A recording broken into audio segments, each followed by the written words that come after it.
I wanted to share with you this podcast by Dr. Michael Heiser, who in my opinion was one of the most brilliant biblical scholars of our day. In this episode, he breaks down biblical and cultural contextual reasons for a September birth date. And he even suggests we could know within about a 90-minute window of when the birth may have taken place. So sit back and relax and please enjoy. Merry Christmas, Mike. Yeah, this is our sort of pseudo, I don't know what to call it, Christmas episode. Yeah. It's basically, I'll disagree with December 25th the whole time, but hey, it is what it is. Yeah, I'm excited about this one. I know you've got a video up on this. You've got a blog post. You got the book coming out about it. So there's a wealth of information about this particular subject. So it's good that we're going to have a podcast version of it. Yeah. And like you mentioned, this is in the new book coming out, Reversing Hermon. There's a chapter in that book related to this, and I'm basically going to go through that chapter and add some material. People who've read The Portent, which is my second novel, the sequel to The Facade, they would have gotten the basics of this in dialogue in the book. So it's going to be for them, somewhat familiar, but there's a lot more detail to it. So yeah, I guess consider this a precursor to Reversing Hermon, at least in some way, in a small way. I'm ready for it. All right. Well, that's actually not a bad way to start, because we ought to say something about what, I am talking about and what I'm not talking about. In Reversing Hermon, again, and consider the title, this idea of reversing the sort of the theology, the biblical theology of reversing the effect of the transgression of Genesis 6. That was part of the messianic profile. The whole birth issue and the timing and the calendar and all that is actually part of that. And if you're new to the podcast, that's going to sound kind of weird. And I've said before that if you asked, the average Christian, hey, why is the world the way it is? Why is it such a mess? Why do we have all this problem, with depravity? The answer you're going to get is the fall. Okay, Genesis 3. But if you asked a first century Jew the same question, that is not the answer you'd get. The fall would be one of three elements. But we're taught only one because we ignore Genesis 6. We demythologize it and pretend it doesn't say what it says. And then, we are completely oblivious to the Babel event, Genesis 11, how Deuteronomy 32, 8, and 9 parses that for us. Again, most people in most churches, really, for centuries, maybe millennia, have never even heard of Babel talked about in the context of Deuteronomy 32, 8, 9, but there it is in the text, So, again, that's going to sound a little bit familiar. Like, what does the birth of Jesus have to do with the theme, the biblical theological theme of reversing the effect of the transgression of Genesis 6? Well, actually a lot.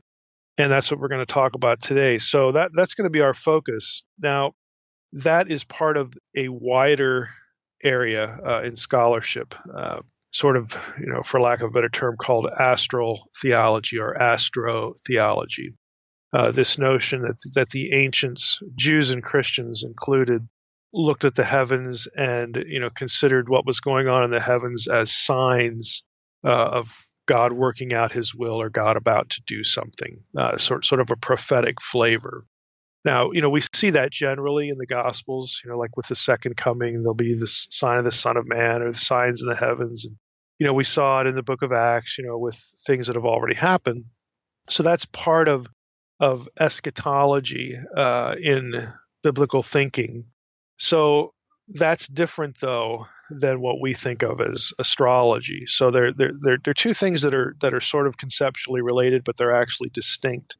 Christians and Jews had negative views of astrology, like we would think of it. And you say, well, how could they be thinking about something the way we think of it? Well, the answer is actually pretty simple. What offended them in terms of astral religion were a couple of things. The foreign gods element, obviously is going to be offensive to Christians and Jews, but specifically the notion that the movement of objects in the heavens controlled individual destiny, individual fate. That was theologically offensive because, understandably, they would say only God does that. Only God, determines, someone's fate, not stuff moving around in the sky. So that was a very pagan notion of astronomy or astrology. And in the ancient world, those two things, astronomy and astrology, were pretty well blended. They were distinguishable, obviously, because you have a lot of data for that in ancient records, going all the way back into Mesopotamia and then, of course, Egypt. So people knew what they were doing with astronomy and math and whatnot, again, to a limited degree, to the naked eye degree. But all of it had a very deep religious flavor, so that it sort of blended with what we would think of as astrological thinking. But Christians and Jews had boundaries here. Again, they rejected the idea that this determined individual fate. And so we're not talking about horoscopes and zodiacs and astrology the way astrologers today do. Look at the heavens and who am I going to marry? What kind of job am I going to have? Should I do this or that? That's not what we're talking about here. We're talking about the notion that among Jews and Christians that, hey, it was the God of Israel who created the things that we see in the sky, and he created them according to Genesis to mark times and seasons, days, the passage of time, which of course they knew meant the flow of human history, what happened on earth. Again, this as in heaven, so on earth sort of thing going on as well. That's what we're talking about. So let's be clear right up front with what I'm, the context of what I'm going to be saying and the context that isn't there, which is this modern silly notion of, astrology as we think of it. Now, there have been sort of Christian writers and thinkers that have really been into this heavily, and they're going to go places that I don't. Things like, or people like Seiss and Bullinger and even D. James Kennedy more recently thought that you could sort of map out the Romans road, the whole plan of salvation in the stars and the zodiac constellations. I don't believe that. But again, what we're going to be talking about is related to that. So just before we get started here, I should mention, again, I mentioned it just a few minutes ago, but just to emphasize it, what I'm going to do today, people who've read the portent, there's going to be some familiarity here. But again, you're going to get more detail. I actually do have an astronomer that I work with on this. We correspond a lot. So for readers of my fiction, the Mantello character, he's real. He's not a Catholic priest. And in the second book, the character who sort of plays the Mantello role, he's not that guy either. He's not a kid from Pakistan. So, there is a touch point with reality here. And Trey and I had a meeting with him in San Antonio. For listeners of the podcast, those interviews, were pretty recent, back toward the end of November, so not even a month ago. And, it was sort of a show and tell, here's what I do, here's how I do what I do. So this guy's real, doesn't want to be named, doesn't want to be photographed, so we're not going to do any of that. But just so that you know, this isn't Mike doing astronomy. I don't know anything about astronomy in any sort of technical sense.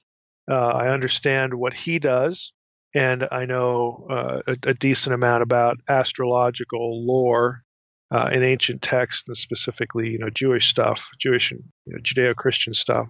So that's the point of overlap there. Now, again, in reversing Hermann, you're going to get what we're going to do today. If you want the documentation, I'm not going to read through every footnote, although I will read through a couple in this episode. But if you want the documentation, you want the primary sources and the secondary literature, you're going to have to get the book. It's going to be out in February or March. Again, this is just one chapter of the book. And I should remind listeners as well, we're giving away 3 of these. Again, when the time comes, we're giving away 3 reversing Hermann books. So you want the documentation, you're going to get it there. But I will mention 3 articles in our episode today that if you want those articles, and 2 of them specifically address criticisms of the view that I'm going to articulate, which is tied to dating the death of Herod in 1 BC. A lot of New Testament scholars would say, oh, that's impossible. It can't be. Josephus puts it at 4 BC, and that's why we have Jesus born in 6 BC. And okay, none of that is valid. Okay, there's been a good deal of research establishing that there were different dating systems, and you can have a 1 BC date for Herod. And critics of the view that I'll articulate don't seem to have found these sources, or maybe don't want to find them. So you will get those. They're not publicly available. They're not on the internet, but I will put them in a protected folder, and I will give the link to that folder in the newsletter. So if you're a newsletter subscriber, you'll get that stuff. If you're not, you won't. So let's jump in here to to the content of the episode, the guts of it here. And I think I'm going to go out on a limb here and say that I think this is going to go down as one of those episodes that's going to be pretty popular in the history of the podcast, because it's just really interesting. I think people are going to be fascinated by it. If you haven't heard it, certainly, even if you have, there's going to be other details here that you're going to get a bonus. Now, for me, I began to take this seriously really after two things. I read Ernest L. Martin's book, The Star That Astonished the World, and I found it pretty compelling. Again, knew there were problems, and you go out and you look for other research to sort of solve the problems. You follow Martin's rabbit trail as far as you can.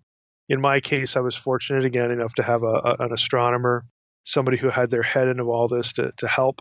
There are still issues, that need to be worked on and looked at, a little more carefully. But the fundamental issues, I think it's fair to say, have been resolved. But there are other things, again, that it's like anything else. You tweak it as you go. But it wasn't. Martin's book was sort of the first entry point. But the second thing that really drew me in as a scholar was Paul's use of the Old Testament in Romans 10. And this is where I'm going to start. So if we go to Romans 10, again, this is a familiar passage to most Bible students. A lot of people have even memorized parts of this passage. This is the chapter that talks about whoever calls on the name of the Lord will be saved, Romans 10:13. But if you start in verse 5, you get the context for that. It's actually quite interesting and takes us into, believe it or not, this topic of astral prophecy. So Romans 10, verse 5. For Moses writes about the righteousness that is based on the law, that the person who does the commandments shall live by them. But the righteousness based on faith says, do not say in your heart, who will ascend into heaven, that is, to bring Christ down, or who will ascend into the abyss, that is, to bring Christ up from the dead. But what does it say? The word is near you, in your mouth and in your heart, that is, the word of faith that we proclaim. Verse 9, because if you confess with your mouth that Jesus is Lord, and believe in your heart that God raised him from the dead, you will be saved. For with the heart one believes and is justified, and with the mouth one confesses and is saved. For the scripture says, everyone who believes in him will not be put to shame. For there is no distinction between Jew and Greek, for the same Lord is Lord of all, bestowing his riches on all who call on him. For everyone who calls on the name of the Lord will be saved. Now here's verse 14. So I just read verse 13, the passage everybody knows. Everyone who calls on the name of the Lord will be saved. Here's verse 14. How then will they call on him in whom they have not believed? And how are they to believe in him of whom they have never heard? And how are they to hear without someone preaching? And how are they to preach unless they are sent? As it is written, how beautiful are the feet of those who preach the good news. But they have not all obeyed the gospel, for Isaiah says, Lord, who has believed what he has heard from us? So faith comes from hearing, and hearing through the word of Christ. So Paul, I'll just stop there before I read the next verse, which is the springboard verse, verse 18. Paul, talks about the necessity of calling on the name of the Lord to be saved. And then he says, well, how are they going to do that if they've never heard? And for them to hear, you got to have someone, preaching and so on and so forth. So the problem is not everybody knows this, or so we think. Not everybody knows, what's going on here. And so when Paul says, sets this up, you think that that's just kind of it. Paul's going to say, look, this is why we're here. This is why we preach. We got to get people out there. We got to evangelize. And he does all that, and he says all that. But then he asks this question. Again, this is the kicker for me. This is what drew me in. Verse 18, but I ask, have they not heard? And you expect Paul to say, well, of course they haven't heard. That's why I'm saying we got to be preachers. But that isn't what he says. Verse 18, but I ask, have they not heard? Indeed, they have. And then Paul quotes an Old Testament passage as his proof text that people everywhere have indeed heard about Jesus, which you think, what in the world?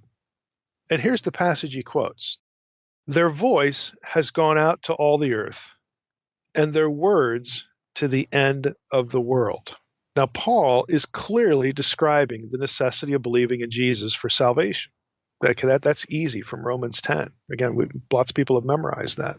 But in order to believe in Jesus, people have to hear about him. Again, very obvious. Paul then raises the expected problem. Not everybody has heard about Jesus, and he gives an unexpected answer. He says they have heard. And you think, what in the world? Where? How? Okay, what's going on here? Now, the passage that Paul quotes from the Old Testament is Psalm 19:4. Now, what Paul does here is he quotes from the Septuagint translation of Psalm 19:4. Again, the Septuagint is the Greek translation of the Hebrew Old Testament. For Paul, everyone had heard, or should have heard, about the coming of Jesus because, quote, their voice has gone out to all the earth and their words to the ends of the world. Well, whose voice is Paul talking about? If you go to Psalm 19, you find out he's talking about the heavens and the objects in the heavens. Let's read Psalm 19, first 4 verses. Again, this is also a familiar psalm. The heavens declare the glory of God, and the sky above proclaims his handiwork.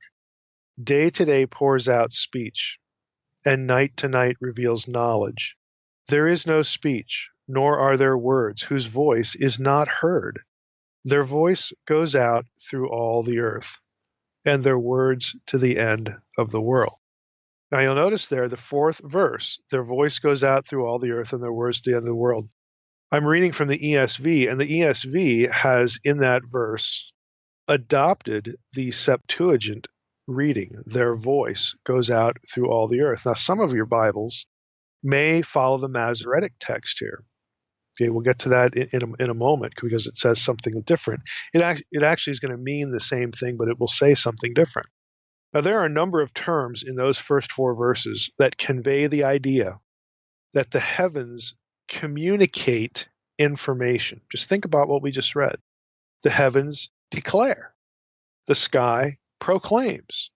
The cycle of days and nights pours out speech and, quote, reveals knowledge. The heavens have a voice and speech and words that can be heard since their message, quote, goes out through all the earth. Again, it's very clearly attributing communication and the dispensing of information to the heavens. That's just a transparent reading of Psalm 19, and that's what Paul is tracking on. The key question, though, is how did Paul think the heavens communicated the coming of Jesus? Now, what I don't think Paul is saying here, I'm going to disagree with Seiss and Bullinger and Kennedy, again, that you could get the whole story of the cross in the heavens. I don't believe that. These writers are well known. They've attempted to argue that the starry sky and specifically the zodiac constellations lay out every detail of the work of Christ in the gospel. Again, I don't believe that. I think that goes way too far. What I do think Paul was thinking, though, is that the stars specifically communicated the arrival of a divine king. So in that sense, Paul believes it is possible for the news about Jesus coming to be known to everyone. In other words, everybody should have known that a divine king had been born because the heavens declare.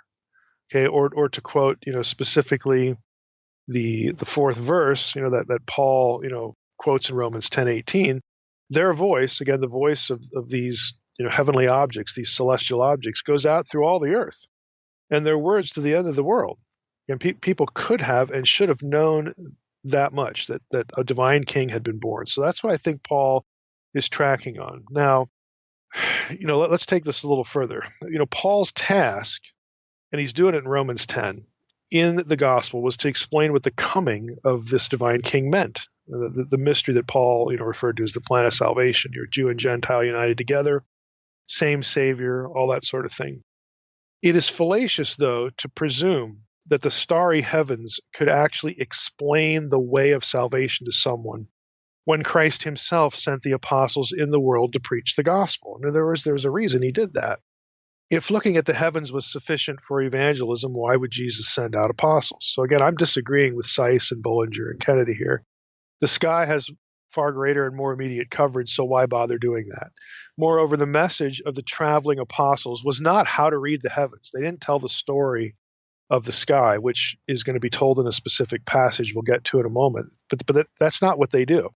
They talk about the work of Christ on the cross. So again, there's a distinction there. And finally, the notion that the gospel message could be understood through the stars conflicts with the fact that the disciples themselves didn't understand the cross event until well after the ascension. I mean, even in, we've talked about this passage before in Luke 24, the risen Christ is standing in the room and they still don't get it. Okay, well, if the heavenly event of the birth and the signage and the stars was supposed to present the gospel, they should have been able to understand that. So again, I'm disagreeing with important Christian writers on this that are going to be familiar to a lot of listeners.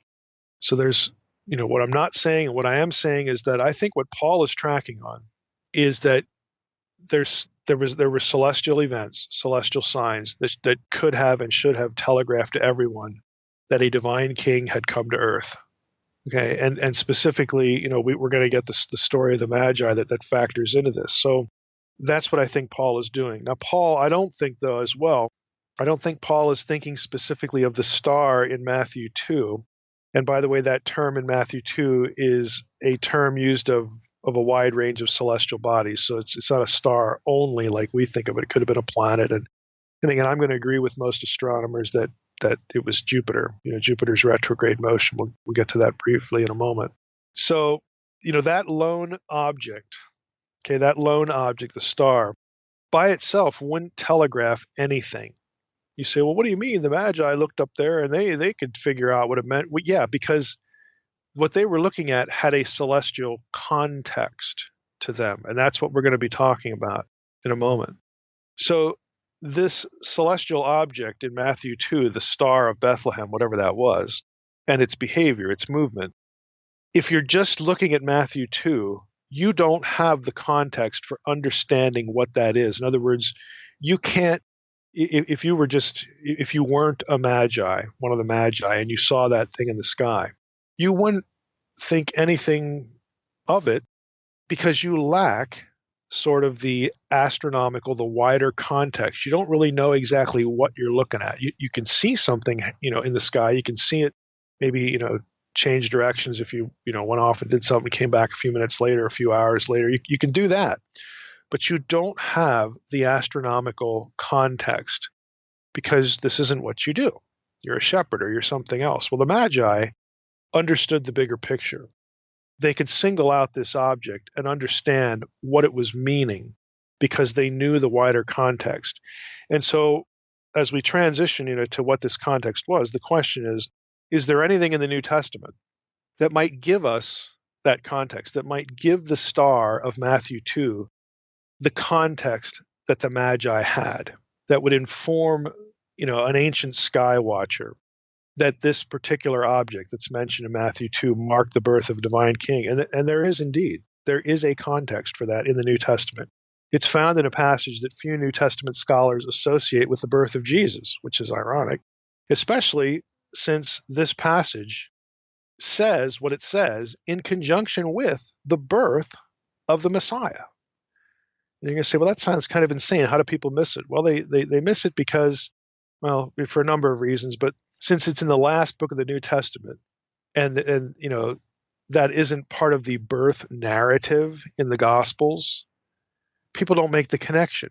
But the connections are there if you just read the text for what it actually says. In other words, if you let the text say what it says. And sometimes, believe it or not, the text just means what it says. So Revelation 12 is the passage I'm talking about, specifically the first 7 verses or so. And again, I'm going to be quoting a lot from my book here and some sources I use in the book, and I will telegraph those when I get to that point.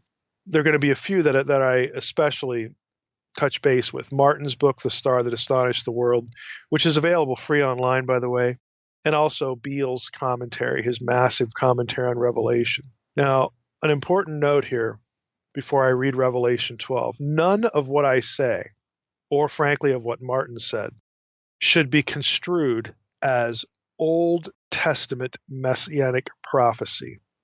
What Revelation 12 describes in terms of astronomy, reading it as an example of astral prophecy. What Revelation 12 describes in terms of astronomy was not prophesied in the Old Testament anywhere. Revelation 12 does not quote the Old Testament when it comes to the messianic birth in the context of the celestial imagery that it gives. In other words, the signs here in Revelation 12 are not part of the Old Testament messianic prophetic complex. What we have in Revelation 12 is, I think, a record of what the Magi saw in a wider lens that was codified by John well after the birth of Jesus. So John would have to have had a source. That source is ultimately unknown. I'd guess that he got his material, which would involve dates and events from Jesus' early childhood, at least from eyewitnesses to the Magi visit, and perhaps a few details from Mary. I mean, we don't know where John got his source, but we know he had to get it somewhere because he wasn't present there, and he wasn't one of the Magi. Now, it's unreasonable to presume, in my view, that John concocted the material after the fact, even though Revelation 12 was written well after the birth. And I think that for a couple of simple reasons. Number one, the date produced by reading Revelation 12 the way we're going to read it coincides perfectly with important calendrical items that are part of Jewish messianic expectation. And number two, the date produced is quite workable. I would say completely workable in the context of the entirety of the rest of New Testament chronology. So in other words, you couldn't arbitrarily pick a day, time, and year, or arbitrarily pick something going on in the heavens that happened not when you're writing, but at some other point. You couldn't arbitrarily, unintelligently pick something like that and get lucky that the scene you're picking in the sky, you're making this up, after the fact, just to write something about Jesus that is going to, mystify readers and draw attention to his birth. You can't just pick that and get lucky that the thing you picked works everywhere else chronologically and calendrically in terms of events of Jesus' life. Not only that, but all the other events of the New Testament. Because this date that Revelation 12 produces does that. It works. It fits in with everything else. So I think it's a real stretch to say, oh, John just got real lucky. Just a highly intelligent guess. No, I think he had a source for this. And what he writes in Revelation 12 becomes, again, part of that book, and it harkens back to, what's going on. So I can't really prove that this is what the Magi saw, but I think it makes a lot of sense if this is indeed what the Magi saw, because the best explanation for the star, the celestial object of Matthew 2, is going to be part of the celestial setting that we get when we read Revelation 12. So it gives it a context. So here we go. Now, here's Revelation 12. It reads as follows.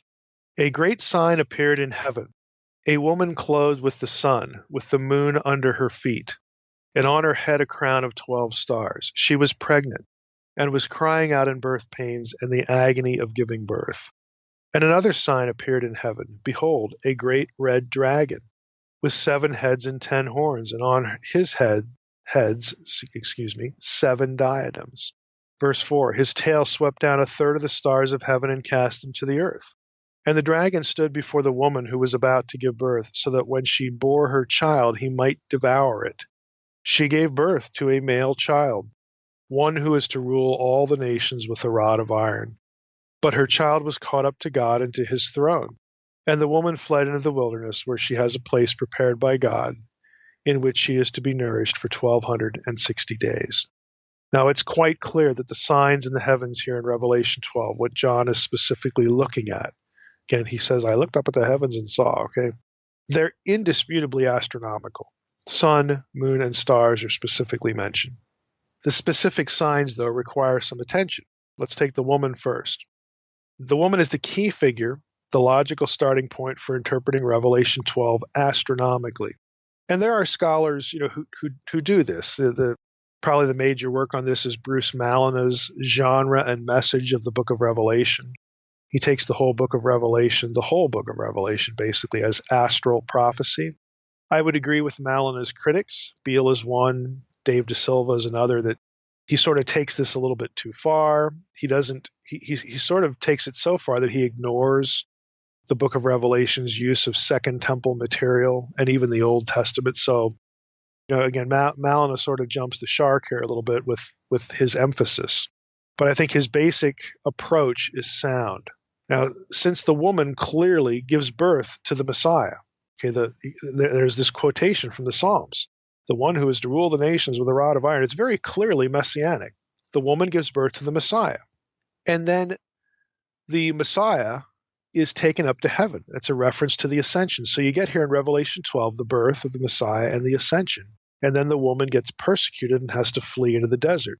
Since those are the factors, scholars agree that verses 2 through 6, and I'm quoting Beale here, quote, reveal that this woman is a picture of the faithful community, Israel, which existed both before and after the coming of Christ, unquote.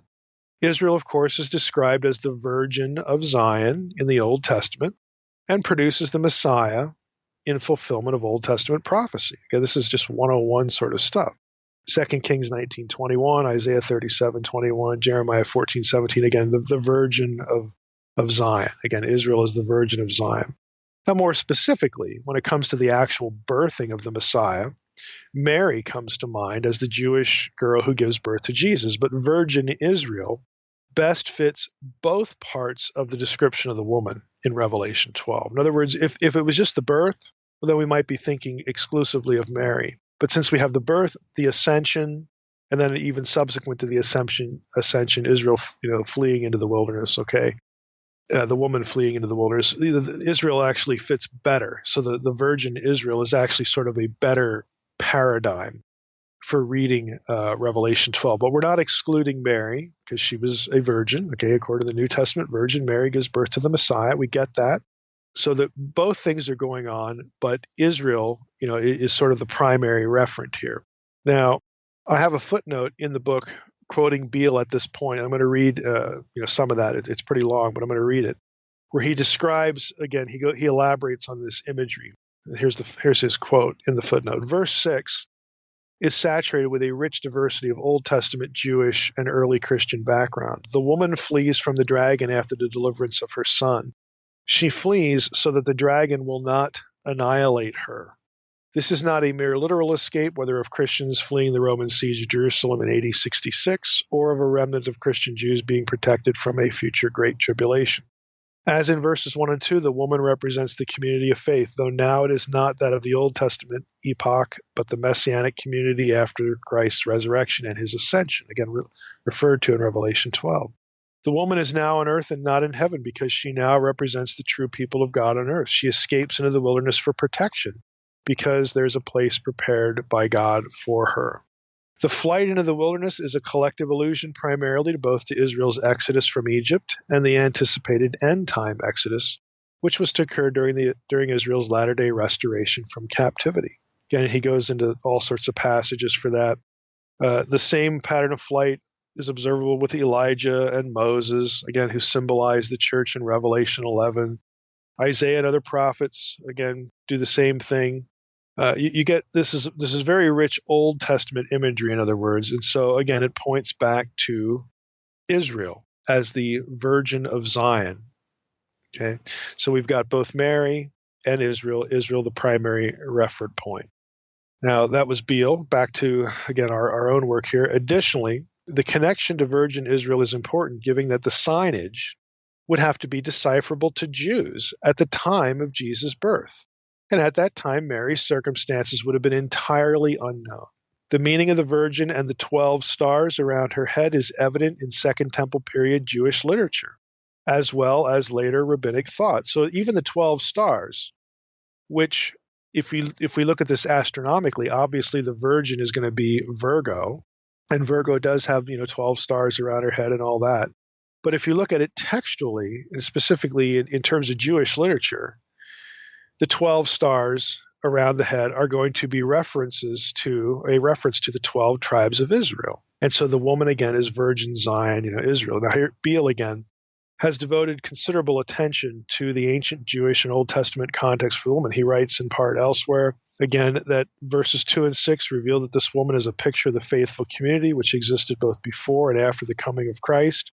This identification is based on the Old Testament precedent in which the sun, moon, and 11 stars represent Jacob, his wife, and the 11 tribes of Israel. That's Genesis 37:9. That was Joseph's dream. They bow down to Joseph, who represents the 12th tribe and the 12th star. The depiction could also reflect the portrayal in Jewish writings of Abraham, Sarah, and their progeny, sun, moon, and stars. That's in, again, this is Second Temple Jewish literature, the Testament of Abraham. Again, applies the same imagery to Abraham, Sarah, and their children. Jewish exegetes believe that the sons of Jacob were likened to stars in Genesis 37 to connote the indestructible nature of Israel. As stars appear far from earth and immune from destruction by any earthly force, so also the true Israel was ultimately indestructible. Beale quotes the Midrash Rabbah in Genesis 9 there. Targum Neophiti does the same thing in Genesis 50. The 12 stars represent the 12 tribes of Israel. Philo and Josephus both talk about that in their explanations of Exodus 28 and 39. Again, they use the imagery of the crown, the sun, the moon, the 12 stars to describe the vestments of the Israelite high priests, since the priest represented the 12 tribes, who are the 12 stars. I mean, basically the whole point, I'm going to leave Beale here, is there is a rich tradition within the Second Temple and, of course, the Christian and the rabbinic community later on that identify Israel as the Virgin Zion and align her with this sort of vision, okay, the Virgin with the 12 stars. So when John uses it, this would have been completely familiar to Jewish readers, completely familiar. And if you're looking at the sky, again, Virgo is the obvious referent point. Now, the idea that the woman is a constellation is made plausible when one looks closely at the text. Look at the rest of the description here in Revelation 12. The description that the woman was clothed with the sun is stock astronomical language of the day for the sun being in the midst of a constellation. While the sun is in the woman, the moon is at her feet. For this situation to occur, the constellation of the woman must be in astronomical language on the ecliptic, the imaginary line in the sky that the sun and the moon follow in their journey through the zodiac constellations. And here I'm going to go back to Psalm 19. Remember when Paul quotes Psalm 19 as his proof text that, hey, everybody should have known a divine king was born. He says their voice goes out through all the earth. Okay, he quotes the Septuagint. In other words, the stars, the celestial objects of Psalm 19 are communicating something here. And of course, in Paul's mind, that something is the birth of the divine king, the Messiah. The Masoretic text reads, their line goes out through all the earth. And some of your translations might have that. Well, the line would be a reference to the ecliptic. And that takes us right back to this point that I was just discussing, that if you look at Revelation 12, this is a constellation, Virgo, the Virgin, the sun is in her midst, the moon is at her feet. And that means, again, if you're going to align those things, that means that we need to start paying attention to Virgo. And Virgo is on the ecliptic, the imaginary line through which the constellations follow through the sky. Again, the Masoretic text would align very well with what we're talking about here, not just the Septuagint reading. Now, I have a quote here from Martin about this that I want to share with you. He says, the Apostle John saw the scene when the sun was clothing or adorning the woman. This surely indicates that the position of the sun in the vision was located somewhere mid-body to the woman between the neck and the knees. The sun could hardly be said to clothe her if it were situated in her face or near her feet. The only time of the year that the sun could be in position to clothe the celestial woman called Virgo, that is to be mid-body, in the region where a pregnant woman carries a child, is when the sun is located between about 150 and 170 degrees along the ecliptic. This clothing of the woman by the sun occurs for a 20-day period each year. This 20-degree spread could indicate the general time when Jesus was born. So now we're starting to link what's in the sky and what John is describing with time, with real time during the year. That's the end of Martin's quote. That was from chapter 5. The constellation of the Virgin giving birth to the Messiah would, of course, have been viewed as quite coherent by the Magi, especially if they knew about Isaiah 7:14. Again, they're from Babylon, Persia. Again, there's lots and lots and lots of Jews there, starting with the exile. Daniel himself, again, part of this wider tradition of quote unquote wise men. To me, it's unthinkable that the Magi would not have been exposed somewhere to Jewish learning.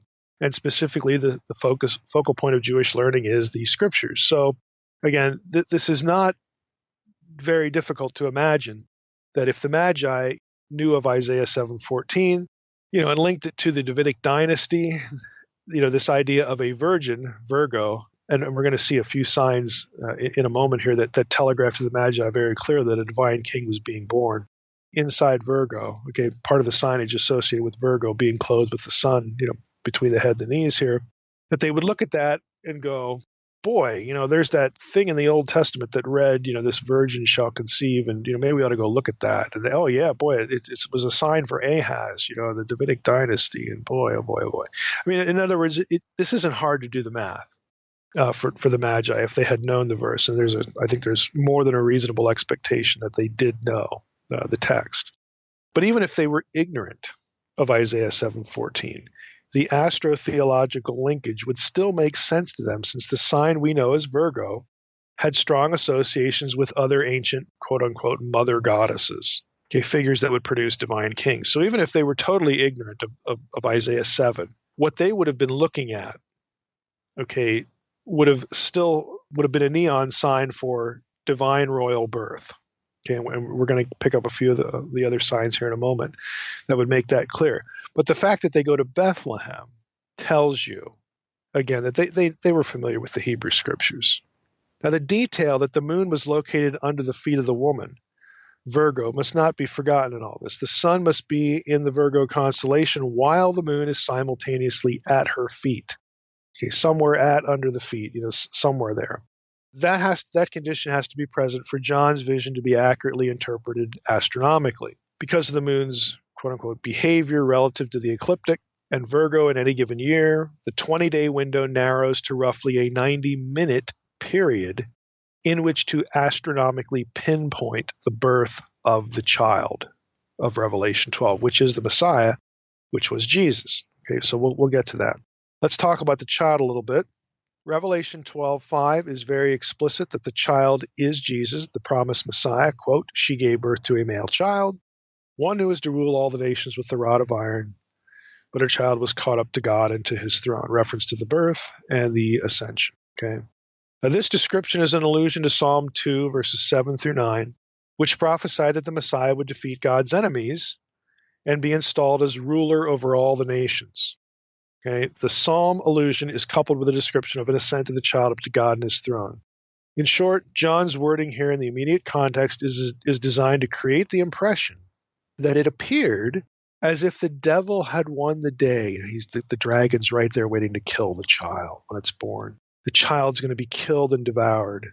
But the resurrection and, of course, the ascension, the ultimate return to the right hand of God, resulted in victory for the Messiah, for the child, and the dragon was therefore defeated. So John, again, is combining in just the space of a few verses all these elements. But the child, we're very clear who that is. Now the dragon, third figure, the dragon. The scholars of the book of Revelation have long noted the connection of the dragon to Old Testament terminology for the sea monster that symbolized chaos. Again, this is very well known. I even have a motion graphic video on my website, my YouTube channel, about the chaos theme of the sea monster. Again, this is Old Testament 101. As Osborne notes, this is Grant Osborne now in his commentary on Revelation. Osborne notes this: throughout the ancient Near East, the sea monsters symbolized the war between good and evil, between the gods and chaos. Obviously, in similar fashion to the meaning of abyss in chapter 9, Revelation 9, 1-2, this builds on the fact that for the nations surrounding the Mediterranean basin, the sea meant unfathomable depths and the chaos of death. Thus, Leviathan, or the dragon, came to represent all the terrors of the sea and thus the presence of evil and death. It also signified nations that stood against God and his people, because the nations, this is me now talking, this isn't Osborne, the nations become agents of chaos, agents of destruction, agents of destroying the order God wants, which of course includes this thing called Israel and the Messiah, because we want to restore Eden. Okay, so again, this is This is well-known imagery. Now, there are two major candidates for the dragon with respect to constellations. Malina, again in his book on Revelation, explains it this way. The second sign is the fire-colored dragon. The color red locates it in the southern sky. The fact that the dragon's tail sweeps away a third of the stars of the sky further points to a location generally lacking in stars compared to the other sky locations. This again is in the south, in the region of the abyss, which is another constellation. The question we might pose now is, which constellation does John label as the red dragon, the dragon in the south? Obviously, it is not Draco, which is found in the north at the North Pole. Bull, that's Franz Bull, another author Malin is quoting, opts for Hydra. Immediately above Hydra and accompanying it are the constellations of Corax and Crater, which have 7 and 10 stars respectively. Corax with 7, corresponding to the number of heads in Revelation 12, lies closer to Virgo. On the other hand, Lehmann Nietzsche, another author, argues that the prototypical dragon of the sky is really ancient Scorpio, originally a larger set of stars than the present constellation. It was truly gigantic, even by celestial zodiac standards, since it originally consisted of 2 modern zodiacal signs, Libra and Scorpio. Libra would form the claws of the Scorpio in the ancient world. Now, that's the end of Malin here. So you have 2 options. Now, just some opinion of my own. Hydra has the advantage of matching the description of the 7 heads atop the dragon, Revelation 12:3. It's also conceived as a sea serpent, imagery that matches descriptions from Revelation, like Revelation 13:1, the beast that emerges from the sea, which in turn come from Leviathan material of the Old Testament, namely Isaiah 27:1. However, Hydra is not precisely on the ecliptic, so we have to ask ourselves, does that matter? It's adjacent to the ecliptic and only slightly below the woman. In other words, Hydra is not positioned directly under the feet of the woman waiting to devour the child as soon as it emerges from the woman, but it's close. Now, the ecliptic problem is resolved if we opt for Scorpio as John's reference point. But that said, the text of Revelation 12 only has the dragon present. It stood before the woman. Okay, it doesn't, really say it has to be directly under the feet. So both options are sort of workable and possible. Again, pick the one that you like. I have a bit of a disagreement here with my astronomer friend. So, we're still, he might win me over, who knows. But anyway, you got 2 options there. Now, the combination of signs, all this, the woman, the sun in her midst, the moon at her feet, the dragon, whether it's adjacent to her, at her feet, or directly under the feet, this collection of signs is not especially rare. But there are other celestial portents, celestial things going on in this scene that are not mentioned by John in Revelation 12, but that were nevertheless present during the time of Jesus' birth, during what John is describing. And these other things would have been taken as indications of a birth of a divine king to both Jews and Gentiles. So one of the problems that you get with people trying to use Revelation 12, like to plot the second coming, which I think is ridiculous, is they'll go with Revelation 12, but they'll miss the other things that if you put the elements in Revelation 12 into an astronomy program, and I've done that, lots of other people have, and you get that picture, there will be people who only take what's actually recorded in Revelation 12 as their reference point. What I'm suggesting, and what lots of other people suggest as well, is that, hey, you got to actually look at the sky, because the Magi aren't, when they're looking at the heavens, they're not just seeing what's in John, John's writing in Revelation 12. They're seeing everything because they're looking at the sky. And there are other things that are going to be in the scene, the recreated scene, and if you just plug it into an astronomy program, that are going to just stick out and that are going to be meaningful in deep ways to both Jews and Gentiles when it comes to the birth of a divine king. All right, so let's talk about those. So this collection in Revelation 12 isn't rare, although, to be fair, there's only a handful of dates in real time that could accommodate them in the context of New Testament chronology for the birth of Jesus. But those dates narrow to one date, once other astronomical events that occurred at the same time, which are not noted in Revelation 12, are added to the celestial profile. One of these extra events is, in fact, the leading candidate for explaining the star seen by the Magi in Matthew 2. Now, what I'm going to cover here is just the basics. Martin, in his book, actually has a bunch of other things going on in the sky that, again, sort of solidify the the really one best date for the birth of the Messiah, but I'm just going to hit, again, some of the main points here. The constellation directly above the head of Virgo.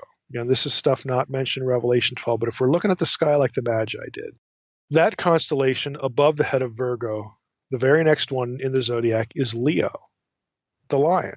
Now, the lion was the symbol associated with the tribe of Judah, from which the Messiah would come. The association arose from Genesis 49, 9, and 10, where Jacob blessed Judah, referring to him in leonine terms, while prophesying that a ruler would come from his lineage.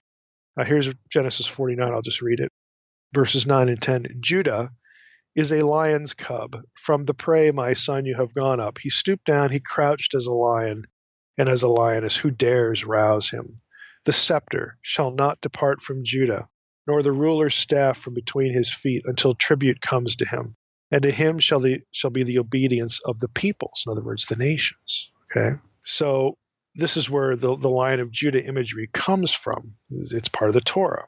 The lion-king association is confirmed in Revelation 5, verse 5. Quote, one of the elders said to me, weep no more. Behold, the Lion of the tribe of Judah, the root of David, has conquered.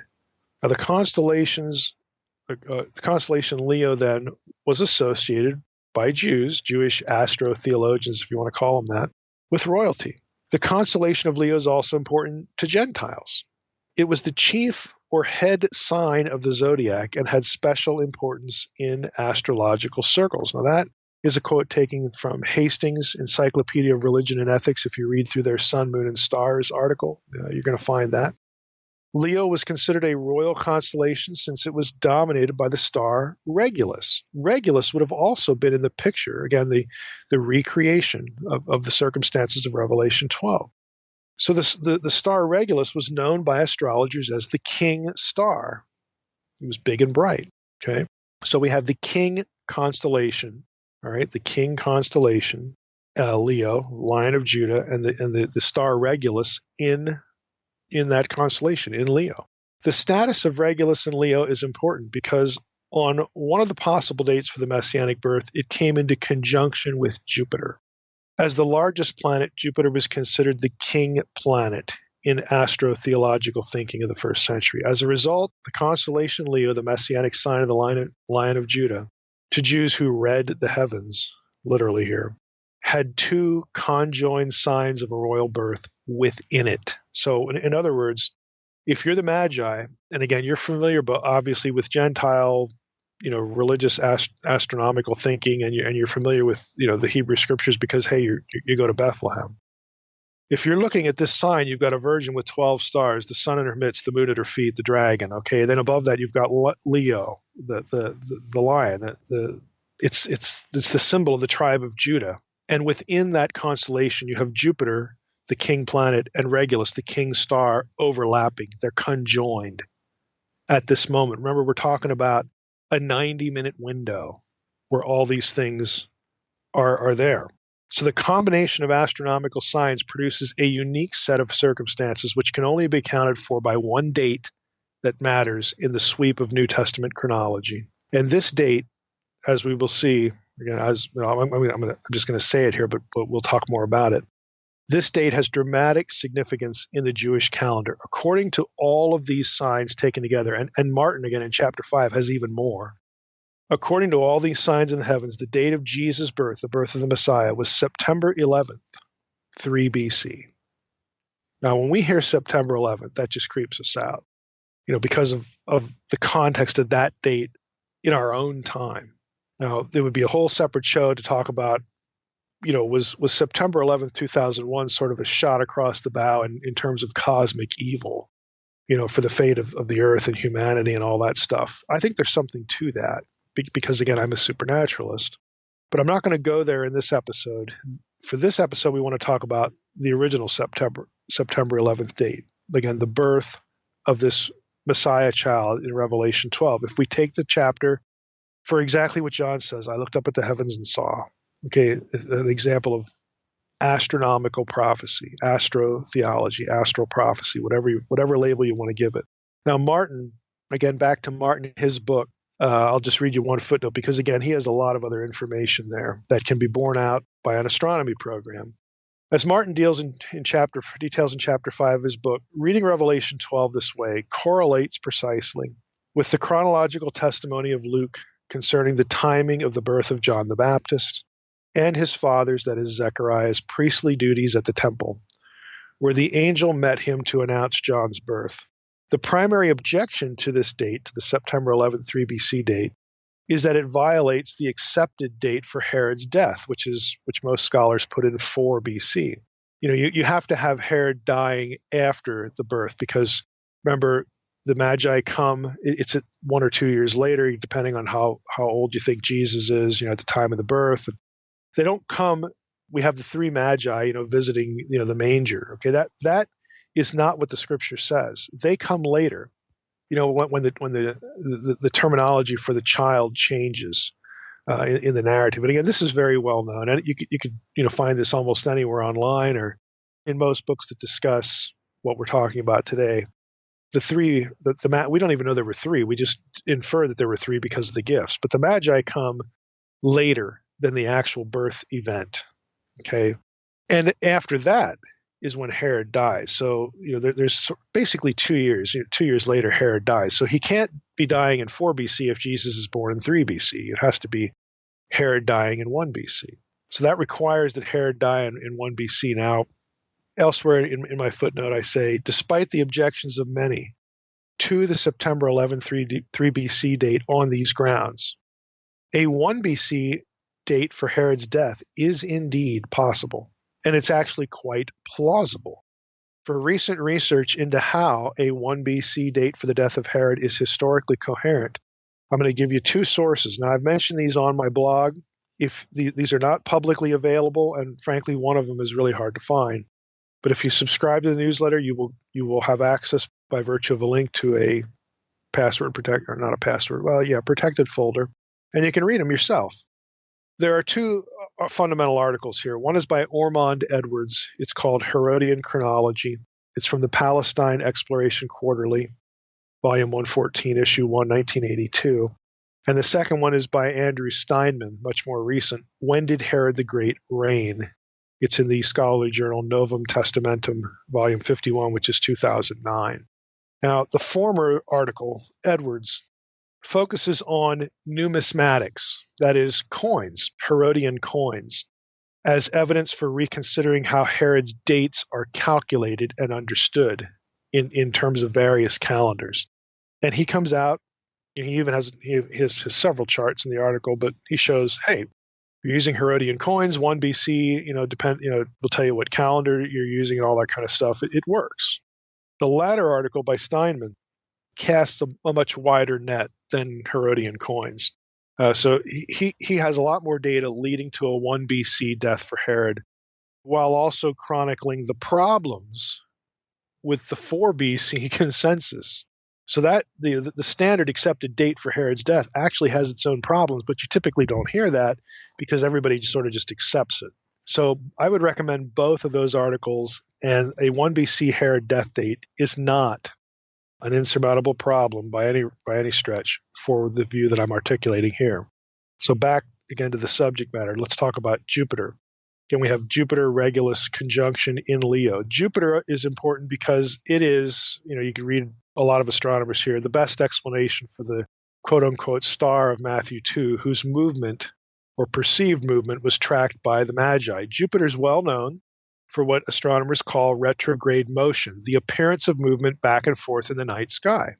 Jupiter's first conjunction with Regulus began on September 14th, 3 BC, in the year that we're talking about here, 3 BC, and it continued through September 11th, 3 BC, and then on December 1st, 3 BC, Jupiter stopped its normal course through the fixed stars and began its annual retrogression or backward motion. In doing so, it once again headed toward the star Regulus. Then on February 17th, 2 BC, the two were reunited. So it's moving around a lot between 3 BC and 2 BC. So again, astronomers have known this for a long time. The, again, perception of Jupiter's movement for just about everybody who kind of tracks on this thing is the best explanation for the star and Magi too. So you have, again, all this going on between well, just before the Messiah is actually born, and then during the, on into the time when the Magi are going to start their journey, and it takes, quite a while, to get to Bethlehem. So during that whole interval of time, Jupiter's doing stuff. And so this just becomes the best candidate for what the Magi saw in reference to Matthew 2. The timing is right. The Magi embark on their journey a year or so after Jesus was actually born, and this is what they're looking at. Now, I have another footnote here about the terminology in Matthew 2:11. So in Matthew 2:11, the child Jesus is referred to with the Greek term paideon, as opposed to brephos in Luke 1:41. While the former can be used of an infant or toddler, the latter is only used of newborn infants or children in utero. So either one of those. And that comes from the entry in the New International Dictionary of New Testament Theology. Now, Martin points out that the account in the New Testament said the Magi saw the star rising, above the eastern horizon, because they're at a location east of Jerusalem. And in August 12:3 BC, Jupiter rose as a morning star, which soon came into conjunction with Venus. If the Magi began their own journey toward Jerusalem near this time, this apparent westward motion of Jupiter each day would have indicated to the Magi to proceed in the same westward direction toward Jerusalem. Martin follows this by noting that the Magi could have been, quote-unquote, following Jupiter in the example as it was setting. The Bible says the star, quote, went ahead of them, unquote. Upon reaching Jerusalem, the Magi were told to look toward Bethlehem for the newborn king, or they could have known, Micah 5:2. Again, they probably don't know that because of what they ask, Herod, hey, where's the king of the Jews? And, it just depends how you take the conversation, what you think they knew or didn't know, or are they being cryptic? Are they, poking for information? What's going on?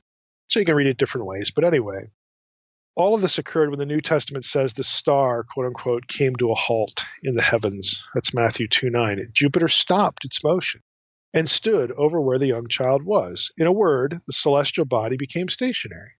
Martin references Kittle's Theological Dictionary for this point in commenting on the passive form of the Greek word for the star's behavior. The Greek there is estathe. Kittle quotes from Schlater's commentary, which is in German. In translation, it says, in distinction from estathe implies that the star halted. Unquote. Again, you can look at that if you have Kittle's Theological Dictionary in the New Testament, you can look it up. So, Martin, has done some homework here. He's not just making it up, but he's aligning the language quite coherently with the behavior of Jupiter. Now, so that brings us to the point where we've talked about the sign of Revelation 12, the signs that John gives us.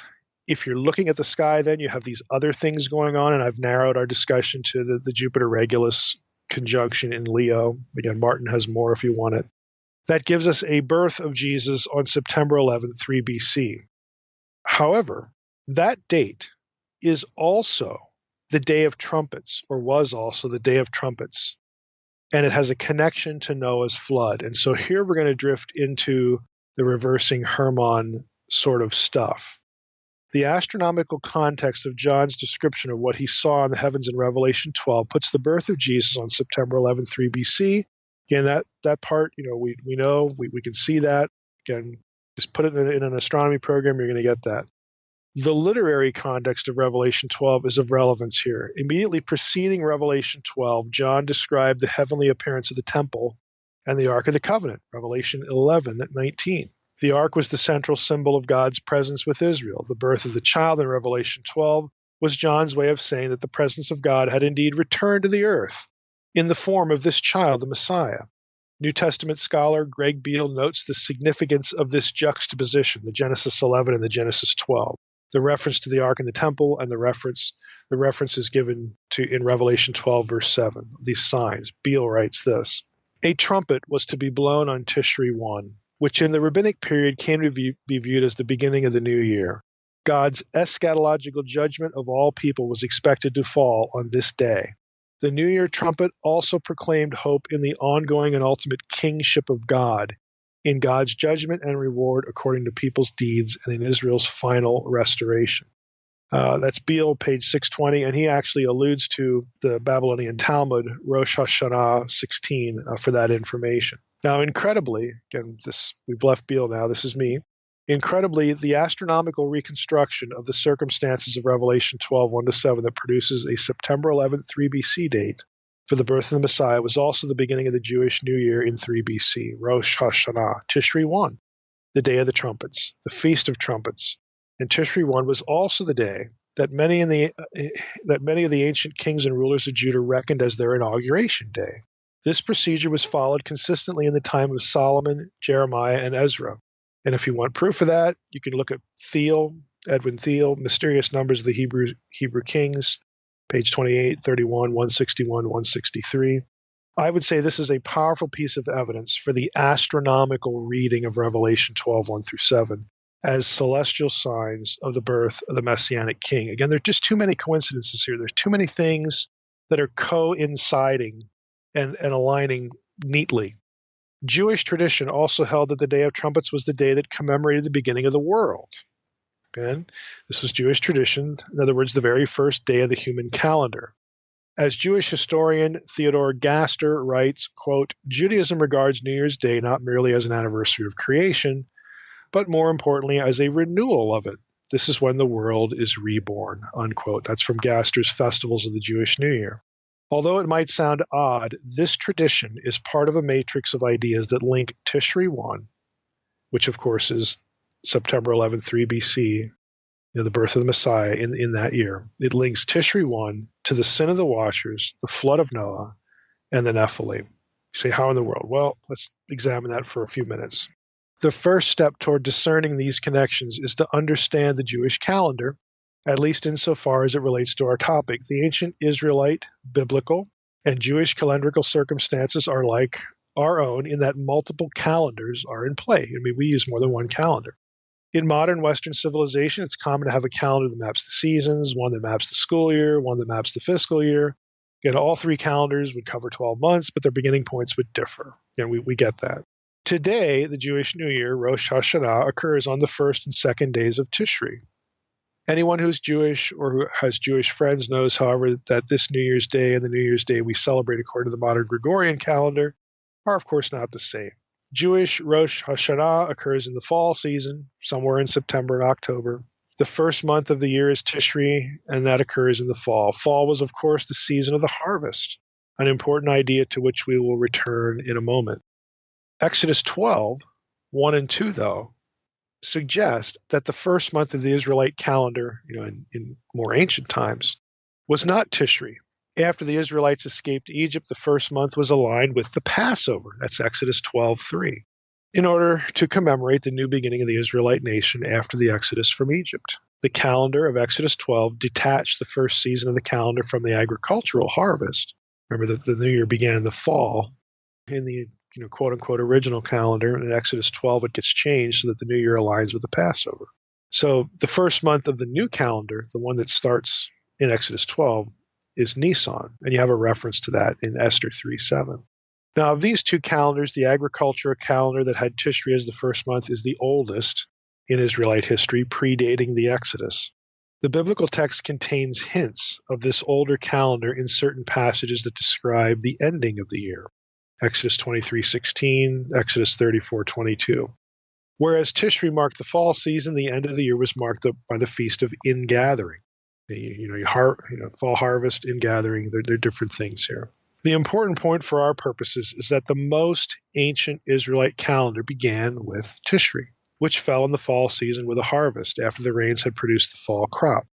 As Gaster noted, this month was considered a memorial of creation. Why? Well, the answer is simple. Genesis has Adam and Eve placed in a lush garden, Eden. Because of the availability of food for Adam and Eve, the creation must have begun in the harvest season. This is how the Jews reasoned this tradition. And so the earliest Hebrew calendar began the year in the harvest season. Hence, the first month, Tishri, fell in the fall harvest. This logic produces the idea that the Israelite New Year signaled a renewal of creation. Now, again, if this is in your head, and you're thinking Tishri 1, if you go back to the September 11, 3 BC, not only do you have the birth of the Messiah, Tishri 1, which is the inauguration day of kings, but that day also meant a renewal of creation. Again, it was new life, right? In simplest terms, but it's more than that even. In her fascinating scholarly essay. And I'm also going to put this in the folder. So if you subscribe to the newsletter, you're going to get this article too. Dr. Ellen Robbins wrote an essay called "The Pleiades, the Flood, and the Jewish New Year." Robbins is a lecturer at Johns Hopkins University. She is not a hack. She's not Billy Bob on the internet. Okay, this is not Christian Middle Earth stuff. This is Johns Hopkins University, and she's going to map this whole thing out in Jewish tradition. Again, what we do here in the Naked Bible podcast is we don't speculate and call it teaching. Okay, I take you to actual academic sources. So here we go. Now, Robbins details how this ancient calendrical thinking factored into the interpretation of the flood story, including its preamble about the sons of God and the Nephilim. Let's start at Genesis 7.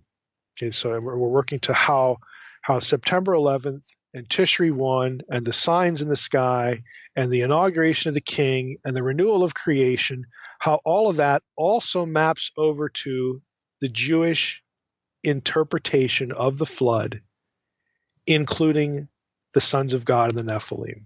That's where we're going here, because when we understand that, we're going to see how in the Jewish mind, this date, this event on this date, which can be mapped astronomically with precision, and it works all the way through, okay? We're going to see how a Jew who understood these things would have looked at their Messiah as the one who would reverse the impact and the terrible effects, not just of Genesis 3, not just the fall, but of what happened before the flood, and that was part of bringing on the flood, this disaster. Okay, the Sons of God event of Genesis 6 and the Nephilim. It was all one content matrix for them. And again, we are so ignorant of this kind of stuff that we just miss so much material, so much theology that's lurking in the biblical text. That it's just a crying shame. Again, this is why Naked Bible Podcast exists.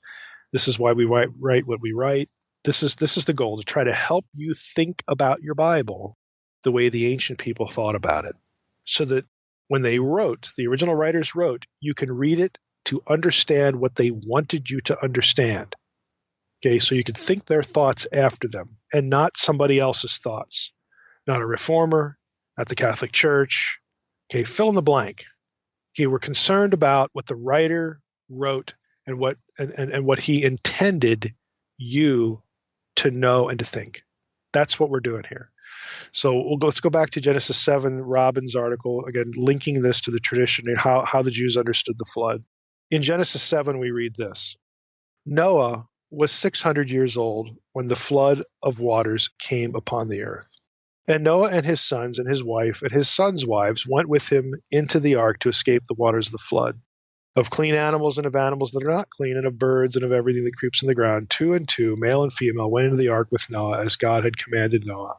And after 7 days, the waters of the flood came upon the earth. In the 600th year of Noah's life, in the second month, on the 17th day of the month, on that day, all the fountains of the great deep burst forth, and the windows of the heavens were open. That's Genesis 7 portion there. Let me give you the exact verse references here. It's Genesis 7, verses 6 through 11. Now, according to this passage, Noah had already turned 600. Catch the wording there.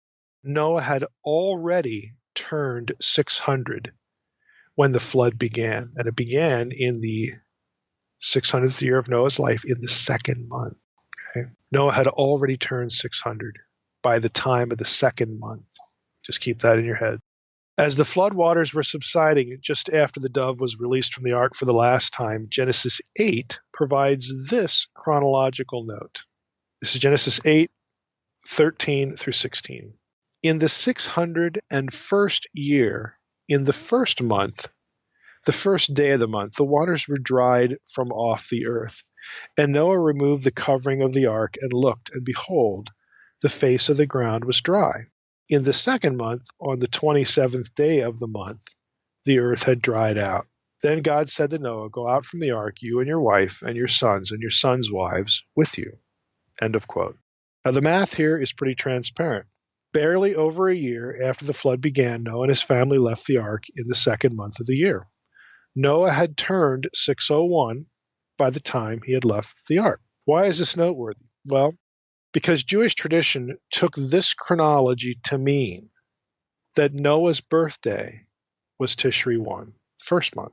This is the same day. Again, if you have been taught this as a Jew, and you're tracking with all the rest of the stuff that we've talked about in this episode, this would be the same day as the birth of the Messiah, Jesus. So to many Jews, they would have believed that the Messiah, Jesus, and Noah shared a birthday. And if we take Revelation 12 as indicating the celestial signs present at his birth, then the Messiah, born on Tishri 1, would inevitably have created mental and theological associations between Noah and Jesus.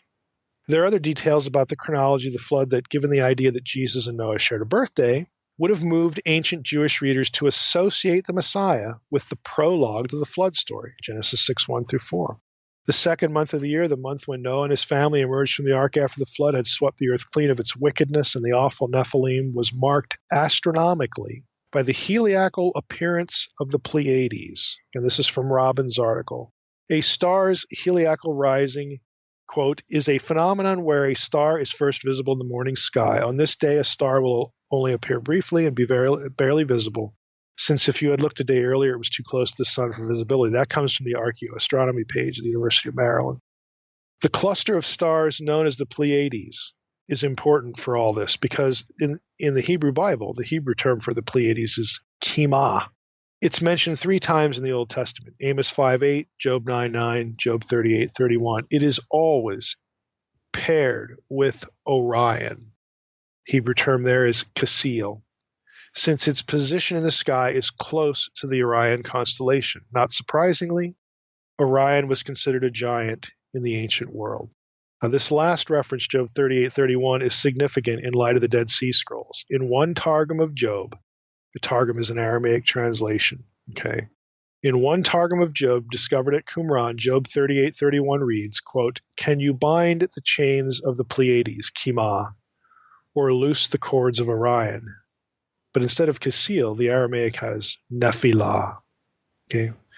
This last term, the Aramaic word for Orion, is the Aramaic noun from which Nephilim derives. Again, I've talked about that in the unseen realm. Okay? Nephilah is giant, right there. So again, how does all this contribute to the New Testament thinking of reversing Herman? Well, what I've been reading from here is chapter 4 in the new book, Reversing Herman. In the previous chapter, chapter 3, when you get the book and read it, that's the chapter where I sort of dump far more than I do in Unseen Realm, the stuff about the Mesopotamian Apkallu. The Apkallu story from Mesopotamia is the context for Genesis 6:1 through 4. The Apkallu, again, before the flood, they're fully divine. After the flood, they're divine and human mixed. And they are the reference point for Genesis 6:1 through 4. So that if you interpret Genesis 6:1 through 4 in any other way, like this nonsense about the sons of Seth, okay, then you're ignoring the original context for the material. It's just that simple. You either want to interpret the Bible in context or you don't. So make your choice. So I go through all the stuff with the Apkallu, and then I hit this birth narrative stuff that we've been talking about. And so I'm going to try to summarize this just with a few points here. The Mesopotamian Apkallu context for Genesis 6:1 through 4 is really important because it's preserved. That context is preserved point for point in the Second Temple period, in Second Temple literature, specifically First Enoch and a few other things, like the Book of the Giants. Okay, in Mesopotamian astronomy, Orion was referred to, get this, as the true shepherd of Anu. Anu was the chief god of the heavenly realm, the sky. That's what Anu means. The shepherd motif was associated in the ancient Near East with kingship. Orion, therefore, the giant, therefore, was Anu's chosen king. But this Nephilah, this giant, wasn't the true shepherd king for the followers of Yahweh, the true God. So there's an immediate theological polemic going on here. The shepherd imagery is overtly messianic. Again, a quote from Andrew Hill here, his History of Israel. article in the United Monarchy. This is in one of the IVP dictionaries. He writes, the king took on numerous idealized roles as leader of his people, including the idea of royal adoption. The deity adopts the king as his son, and the shepherd of the people. 2 Samuel 5:2, 2 Samuel 7:7. David became the model of the ideal king, the ideal shepherd, and the prototype of the Messiah as the ultimate shepherd king. References there, Jeremiah 33:15, Ezekiel 34:23 through 24, Ezekiel 37:24 and 25. Again, this is well-known messianic kingly imagery. The theological messaging of all this is pretty startling. A Messiah whose birth on Tishri 1 was followed in the next month by the rising of Pleiades Orion. And that would have signaled the arrival of Yahweh's shepherd king to combat, to oppose Anu's shepherd king. Again, hearkening back to the original context of Genesis 6:1 through 4.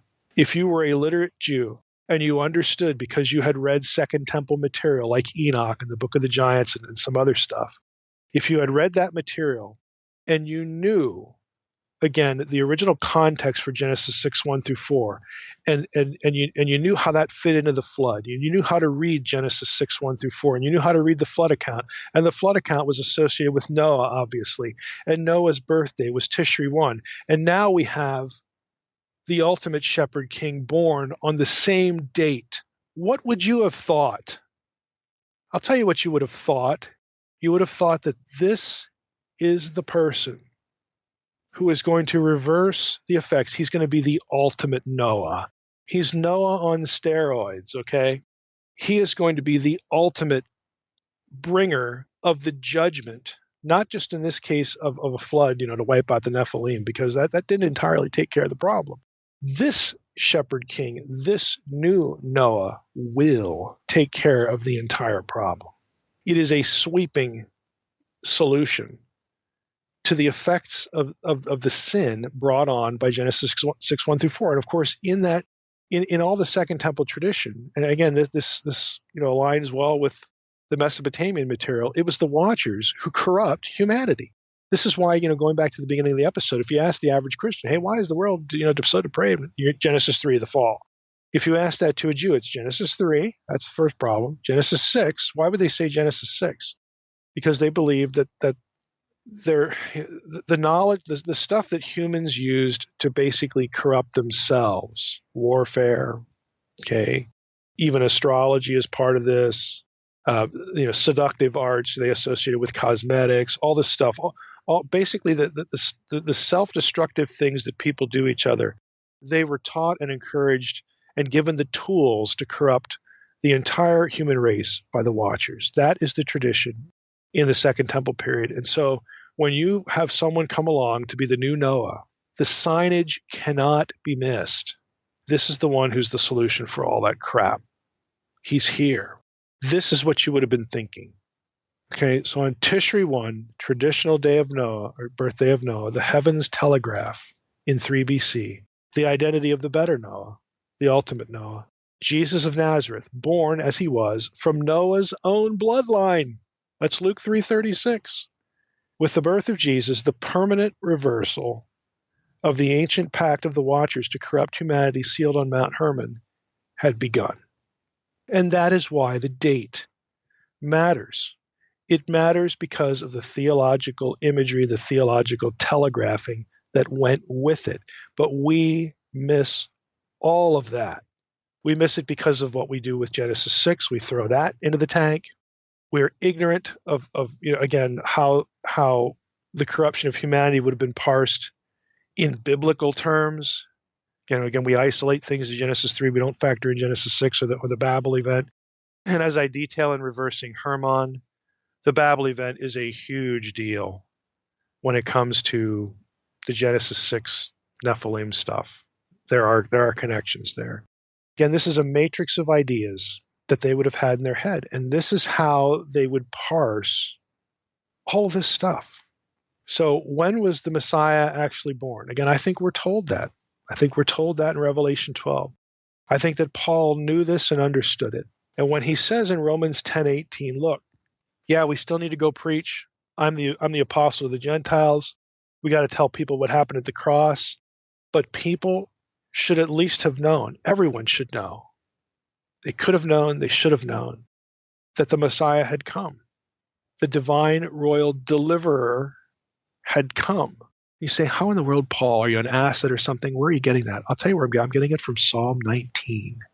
Okay, their voice has gone out through all the earth. Whose voice? Read Psalm 19. Again, it's the message of the stars.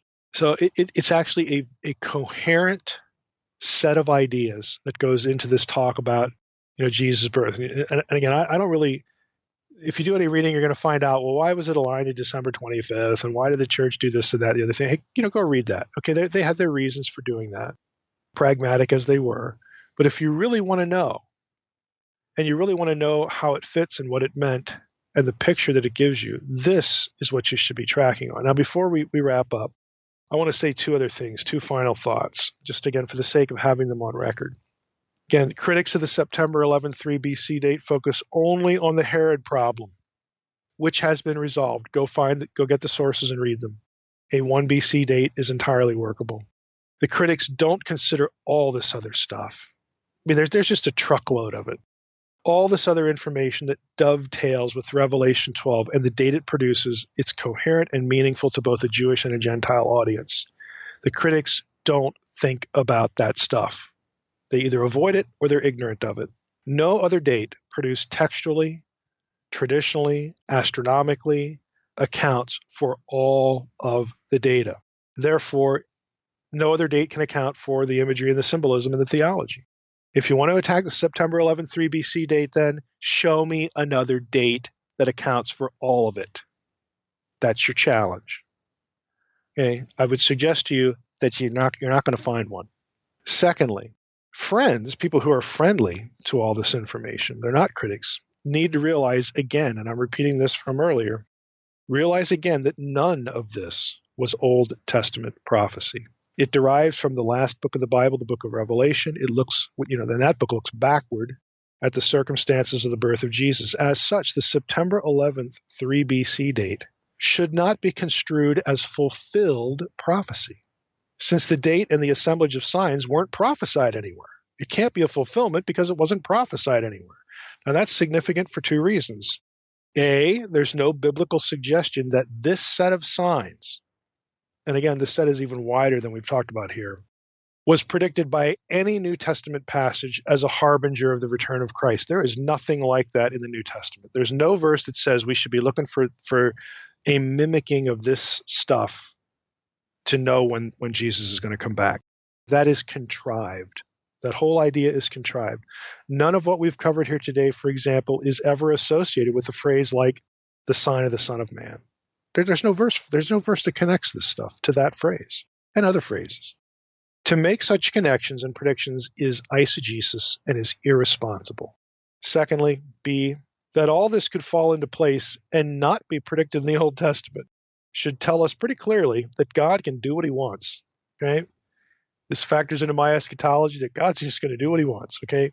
His hands are not tied by the biblical text that he inspired. That is, God can do things in real time without a script.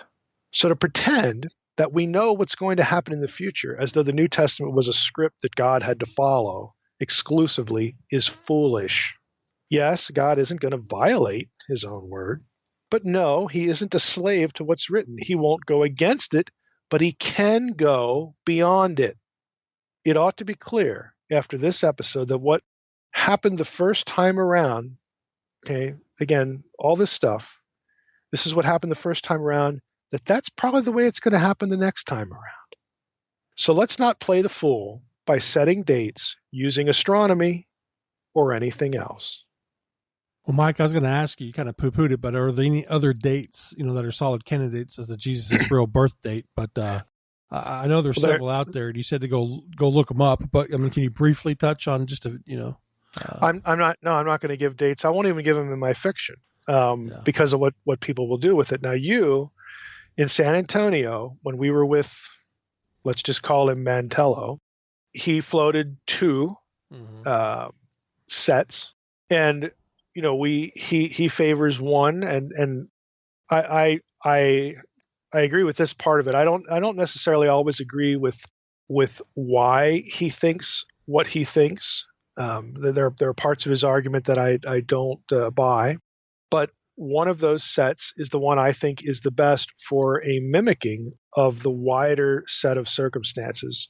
But again, who cares? Let's say that that's the right one. There isn't a single verse in the New Testament that says, oh, by the way, when the Lord returns, the stuff that happened in the sky at his original birth is going to happen again. There's nothing that says that. What you get is very, very broad terms, the sign of the Son of Man, or signs in the heavens. Again, you have to willfully marry those phrases to Revelation 12, because Revelation 12 doesn't look back and quote anything in the Gospels. And the Gospel texts had existed by this time. Okay, at least a couple of them. If you take even if you take the early date for Revelation, you got a couple. If you take the late date, well, basically you're going to have your Gospels. So there was every opportunity to make those connections or make that statement, and frankly, even in the Gospels themselves. But they don't do that. Now, is God free to do that? Well, sure. Again, God can do what he wants. He's not going to violate the script, the biblical text, the information that he's given in the New Testament, but he can go beyond it. Okay, his hands are not tied. So again, I think it's very unwise. I think it's irresponsible to say, oh, well, here's what all this stuff's going to happen, and hold on, I gotta write a book now where I can predict the second coming so that I can make lots of money, because that's basically what people do. I think it's irresponsible. I think it treads upon Jesus' own statement about the day or the hour no man knows. And people could say, well, yeah, but you can know the year, maybe the month.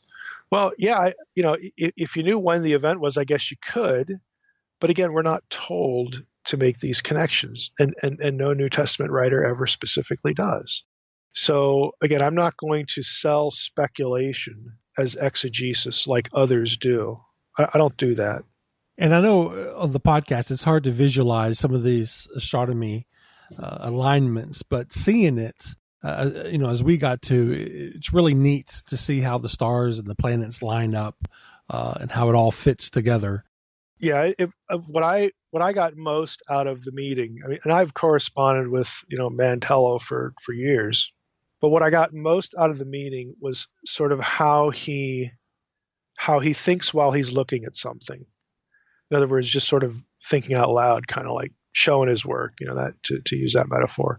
How he'll set something up on a screen and move it degree by degree, and again looking at very specific things that he assigns importance to because of star lore. Again, because of the way a Gentile or even a Jew, what they would have been thinking when they're looking at that particular thing.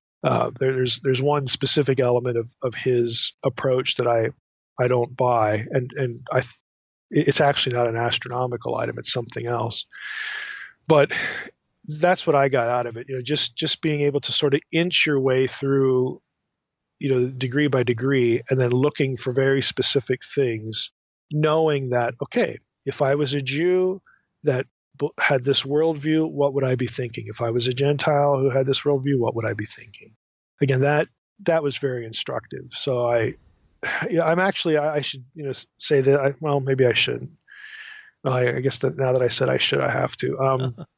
I actually have another book that's specifically on astral prophecy that's a lot wider than the birth stuff. It's about half done. I don't know when I will get back to that, because I'm basically going to be out of commission from January through May, and it's either going to be that or the next novel. So it's kind of like sort of there, 30-40% of it. But there's a lot, to do here that is quite interesting. This approach, again, if you're thinking like a magi, let's just call it, you're following through with the magi. There are other events in the New Testament like the resurrection, like the ascension, like Pentecost, where the symbology, and we get references to like eclipses and other vague stars in the heavens, kind of things going on with these other events, but to actually sort of try to think their thoughts after them it's kind of startling, some of the things that emerge from that approach. And does it mean anything? Well, it meant something in real time at those events. Does it mean anything for later? Well, like who knows? Again, we're just not told to track on any one of these specific things, but we can look back and look at sort of a real time situation, and using this approach, how would a Jew or a Gentile who understood this, how would it have been meaningful to them in the context of the gospel, in the context of the events of the cross, in the context of the whole story of Jesus that people like Paul were out there preaching? How would it have been useful to communicate biblical theology to that audience? And there are some very clear ways where that would have mattered. And I can't stress enough how great astronomers the Magi were. They even knew what was going on in the daylight. They knew what was up there when you couldn't even see it, and how they tracked it 24/7. Right. And if people want to know how they did that, it's called math. It's called being able to track things and making records of things and then doing math. They knew days and hours and minutes, and they track celestial objects through the year. I mean, there are immense mathematical tables, like in cuneiform tablets, for astronomy.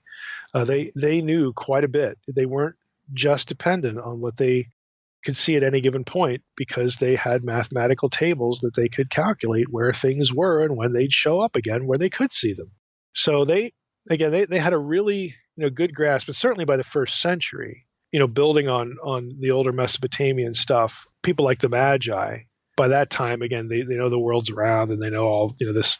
Again, it's just more math. They can do this work that we sort of think, we pat ourselves in the back and think it's modern knowledge. Well, I guess to some extent it is. It's more precise, maybe by a few seconds or something. But it's not like they were just, to use the pun, it's not like they were in the dark, about all this. They knew a lot of stuff that would surprise a lot of people.